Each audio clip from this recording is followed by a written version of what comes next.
Sud Radio, les vraies voix de la présidentielle, Philippe David. Les vraies voix de la présidentielle avec Léon Desfontaines, porte-parole de Fabien Roussel, et Julien Audoul, porte-parole de Marine Le Pen. C'est un sondage IFOP de janvier 2022. Seuls 54% des Français faisaient confiance en la justice et 65% jugeaient qu'elle fonctionnait mal. Un petit peu mieux qu'un sondage CSA de fin septembre 2021 où 68% des sondés la jugeaient trop laxiste, 93% trop lente, 69% opaque, 49% des sondés considérant que les peines appliquées pour les meurtres et assassinats n'étaient pas adaptées et 70% pour les faits de petite délinquance. Dans ce sondage, ce n'était pas 54 qui faisaient confiance, mais 53% des personnes interrogées qui affirmaient ne pas avoir confiance en la justice. D'où notre premier débat sur la justice avec nos deux porte-paroles. On va commencer avec vous, Léon Desfontaines. Est-ce que vous comprenez la moitié? Alors, 53% font pas confiance dans un cas, 54% font confiance dans l'autre. Ça fait à peu près 50-50, on sera tous d'accord. Est-ce que vous comprenez la moitié des Français qui ne font pas confiance en la justice et comment l'expliquez-vous? Moi, je comprends qu'il n'y ait pas confiance dans le système judiciaire. Pour autant, je trouve que nos juristes, notamment, font un travail assez exemplaire au compte tenu de l'énorme tâche qu'ils ont devant eux. Parce qu'ils ont un manque de moyens qui est notable. Mais c'est vrai qu'aujourd'hui, la justice, parfois, sur certaines choses, est trop lente parce que justement, ils ont énormément de dossiers à traiter dans des délais qui sont trop courts. Et ça s'accumule. Aujourd'hui, le principal problème de la justice, selon nous, c'est une question de moyens et d'agents. Il n'y a pas assez d'agents dans le service public de la justice. Alors, je donne le budget de la justice hors pension, parce que les pensions, ça compte pas, hein, c'est pour payer les retraités. Il est de 8,86 milliards. Julien Audoul, comment est-ce que vous expliquez que la moitié des Français ne font pas confiance à la justice, et comment l'expliquez-vous ?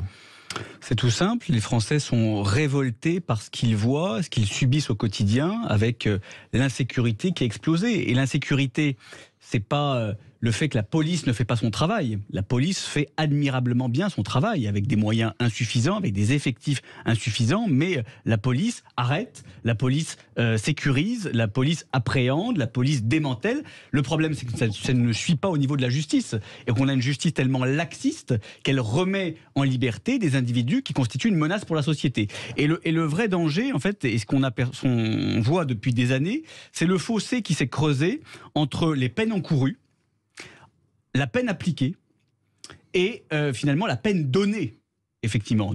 Et on voit qu'en bout de chaîne, souvent on a soit des peines de substitution, c'est-à-dire on ne va pas en prison, le délinquant, le criminel ne va jamais en prison, reçoit soit du travail d'intérêt général, reçoit soit un rappel à la loi qui nourrit l'insécurité. Donc le véritable problème, c'est pas seulement le manque de moyens, même si effectivement il y a un manque de moyens pour la justice, même s'il faut recruter des magistrats, c'est incontestable. Il faut surtout déjà changer de philosophie et je dirais remettre au niveau carcéral là des moyens pour le coup. Parce que pourquoi la justice est laxiste? Parce que la peine suprême qui est la prison aujourd'hui est totalement affaiblie par le fait qu'on manque de places de prison. Emmanuel Macron en promettait 15 000 en 2017, on en a à peine 3 000 qui sont sortis de terre. Marine Le Pen souhaite en créer 40 000 places de prison, ce qui permettrait quoi? Ce qui permettrait d'avoir une dissuasion judiciaire. C'est-à-dire que le délinquant, le criminel, il irait effectivement en prison. Il aurait la peur de la prison. Et moi je crois beaucoup à la dissuasion pour permettre le retour de l'ordre et de la sécurité, faire en sorte qu'il y ait cette peine suprême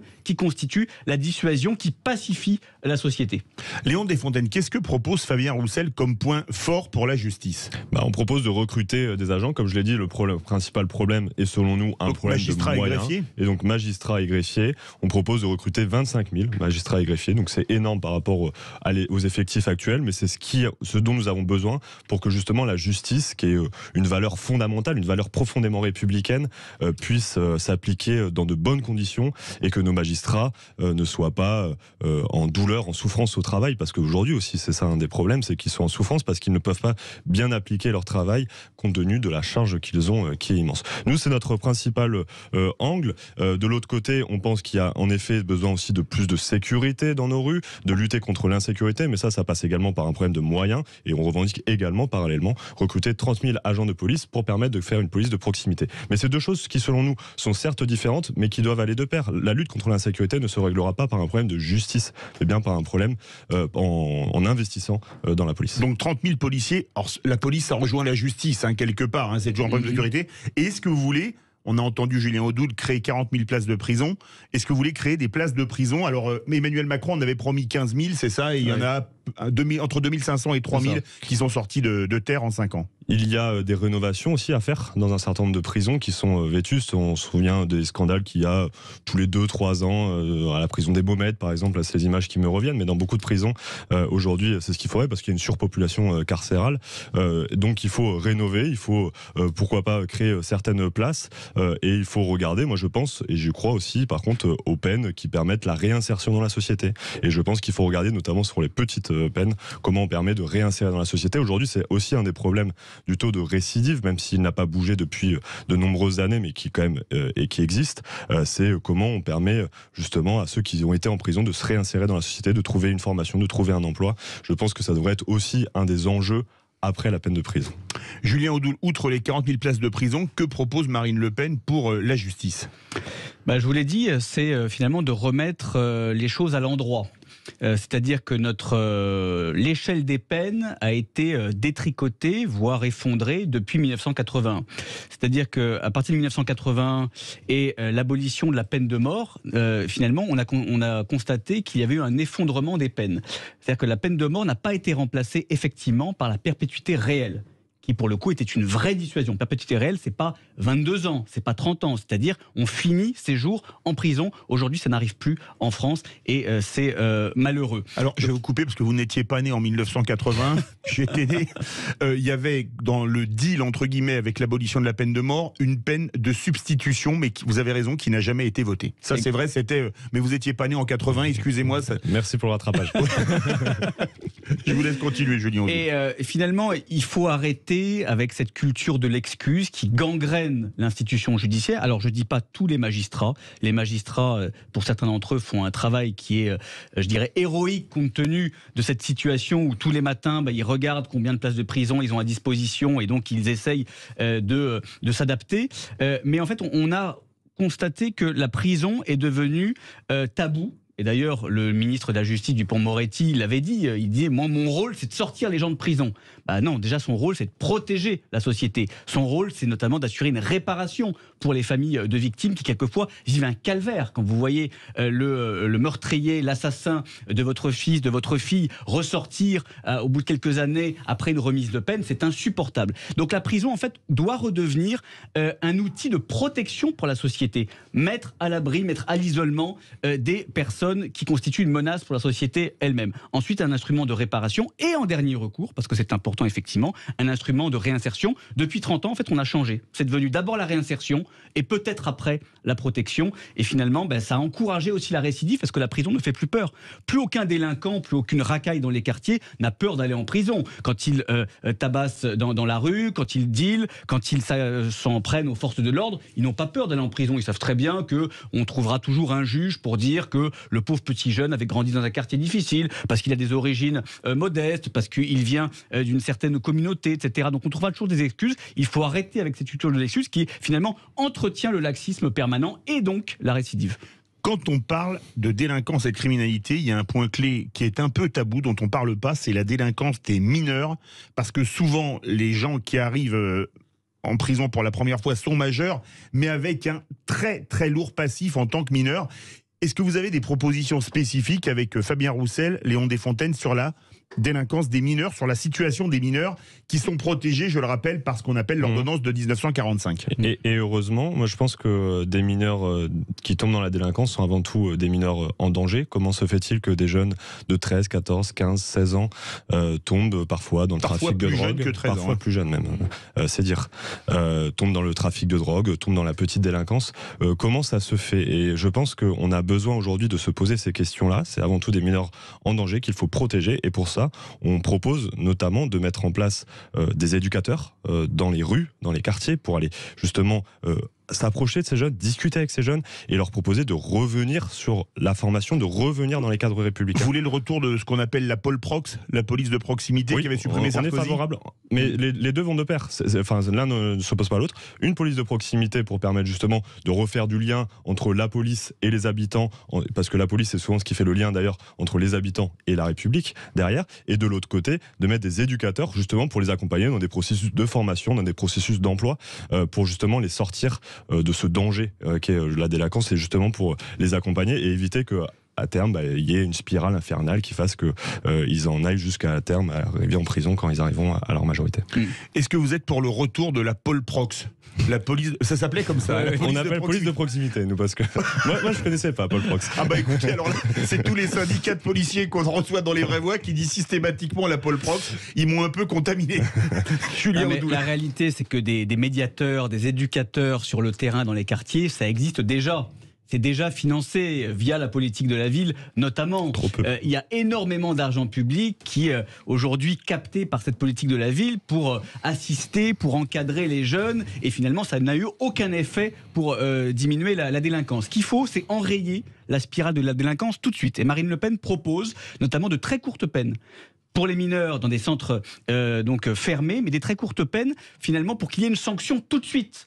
Pas que le délinquant, on le voit à chaque fois, quand un délinquant criminel va en prison, vous constatez qu'il a un CV, si je puis dire, extrêmement long, qu'il a fait des larcins, des vols, qu'il a été pris plusieurs fois, etc., qu'il a dealé, mais qu'il ne va jamais en prison. Donc finalement, il considère qu'il peut continuer parce qu'il n'y a pas de sanction. Il faut que la sanction, elle tombe tout de suite pour enrayer cette spirale. Et puis, il faut aussi la responsabilité, et notamment des familles, parce que, excusez-moi, quand vous avez des jeunes de 11, 12, 13 ans qui constituent une menace pour le quartier, qui dégradent, qui dealent, qui tirent au mortier sur les policiers le soir, et quand vous constatez qu'il y a un laisser-aller total des familles, il faut les taper au portefeuille, parce que ce n'est pas concevable, ce n'est pas acceptable. Et à un moment donné, si des familles se désengagent totalement, je dirais, de l'éducation la plus élémentaire de leurs enfants, il faut qu'elles soient sanctionnées sur les allocations familiales, sur toutes les aides sociales. C'est ce que propose Marine Le Pen. Léon Desfontaines. Juste deux choses.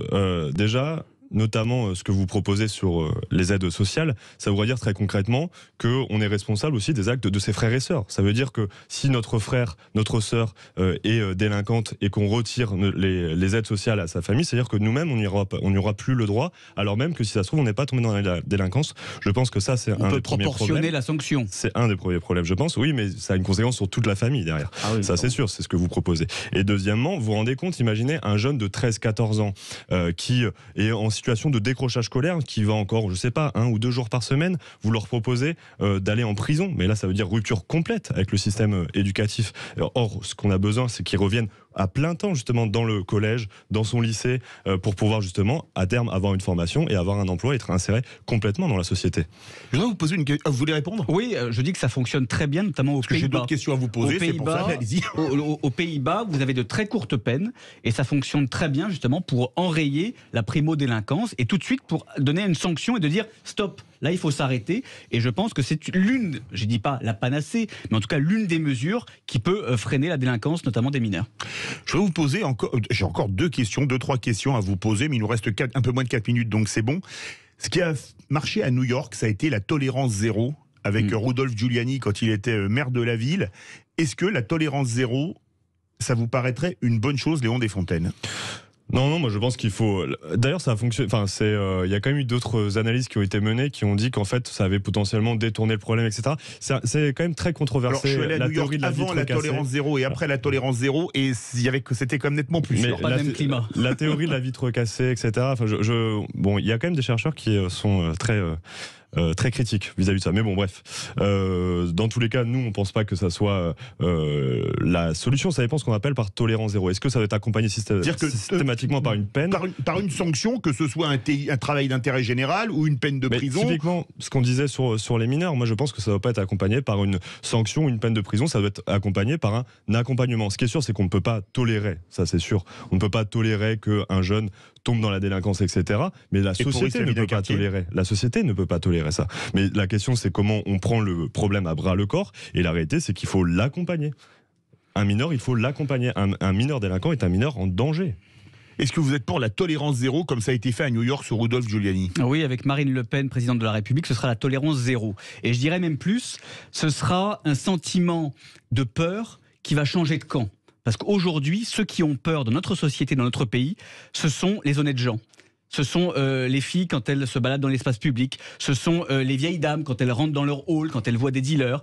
Ce sont les familles qui prennent les transports en commun. Ce sont les honnêtes gens qui ont peur de la racaille. Et la racaille bénéficie malheureusement d'une impunité quasi totale. Donc il faut que la peur change de camp. Il faut que ce soit les racailles, les délinquants qui, avant de passer à l'acte, se disent « je vais prendre cher ». Je vais prendre cher au niveau de la police, déjà d'une part, c'est-à-dire qu'il faut que la police ait les moyens, notamment légaux, et je dirais cette mesure fondamentale que souhaite Marine Le Pen, qui est la présomption de légitime défense. Ça c'est fondamental pour aider pour les policiers et les gendarmes dans l'exercice de leur mission, c'est-à-dire qu'ils n'aient pas la peur au ventre en se disant « attention, je vais être suspecté, attention, je ne vais pas devoir me servir de mon arme, y compris si je suis menacé de mort ». Donc il faut que les policiers, les gendarmes soient accompagnés avec cette mesure. Et ensuite, très clairement, que le bras de la justice s'abatte sur les racailles et les délinquants pour justement que ce sentiment de peur change de camp. Dernière question, là c'est pour les cas les plus graves, pour les crimes les plus odieux. Est-ce que vous êtes pour la perpétuité réelle, Léon Desfontaines? Non, je ne suis pas favorable. Moi je pense qu'il faut...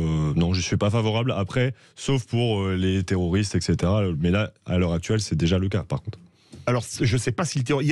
Il y a 3 détenus pour perpétuité réelle en France, mais pour le moment, aucun terroriste. Alors, peut-être sera-ce le cas après le verdict du procès du Bataclan. Oui. Vous êtes pour la perpétuité réelle, Julien Audoul? Oui, fondamentalement pour. Je pense que cette peine devait remplacer la peine de mort qui a été abolie en 1981. C'était une erreur extrêmement lourde qui a fragilisé tout l'édifice pénal, tout notre système judiciaire. Il faut effectivement qu'un individu, un criminel, un multicriminel qui, j'irais, est dans l'extrême violence, dans l'extrême brutalité, dans l'extrême barbarie. On a tous en mémoire des crimes abominables, notamment contre les enfants. Je pense qu'il faut qu'il ne ressorte jamais de prison. Verdict sur Twitter, justice. En quel candidat avez-vous le plus confiance? 16,7% Marine Le Pen, 4,4% Fabien Roussel et un autre candidat, 78,9%. Est-ce que vous avez envie qu'on se décontracte un petit peu avec la chronique présidentielle de Philippe Rossi? Avec plaisir. Eh bien écoutez, comme ça tape sur tout le monde, il y en aura peut-être même pour Fabien Roussel et pour Marine Le Pen. On prend.